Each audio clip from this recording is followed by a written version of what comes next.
I wanted to do everything perfectly all the time. I put a ton of pressure on myself. It was just so natural to live like that. I almost didn't even realize that that was not normal.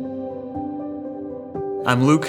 This is my wife, Hannah. We've been coming to Highpoint for about 1 year. When I was 15, I made a decision to follow Christ and live my life for Him. I loved Him, but I was also afraid of Him. When I was 12, I made a choice to follow Jesus.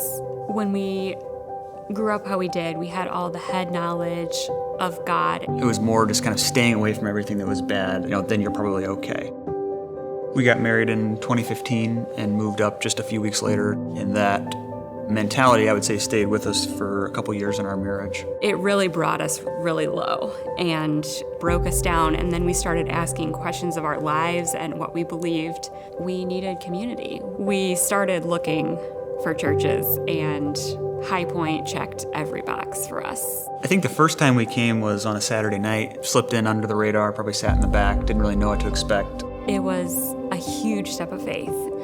God really stretched us in ways that we weren't expecting. I think we kind of just took a step back and examined our lives, and during that whole process, we certainly became closer to God and to each other. If only we had known that this church was so welcoming. We joined Highpoint like 3 weeks before COVID started. We had relationships and we had community through the entire thing. It was a slow process that God brought us to this change that we've experienced, but I think a large part of it was moving away from our comfort zone. So we finally believed the stuff that we were actually learning, and we felt like we had to take the next step. Like, how do we truly feel like we belong here? Where we really started feeling like this was home was when we started serving. That felt like we were part of the family. We've served welcoming at church. We've served, Highpoint Cares. It just felt natural to get plugged in. We just started leading a small group this fall.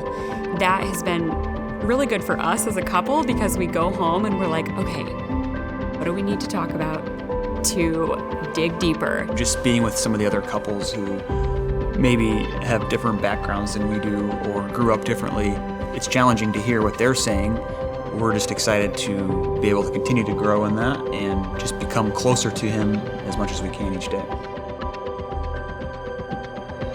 This is a relationship with God. It's not this works-based, hard, stressful experience. It's a very freeing, calm, peaceful experience to walk with God. Even when things are really hard, it's still a joy because there's that deep, deep understanding of who God is, and God is good.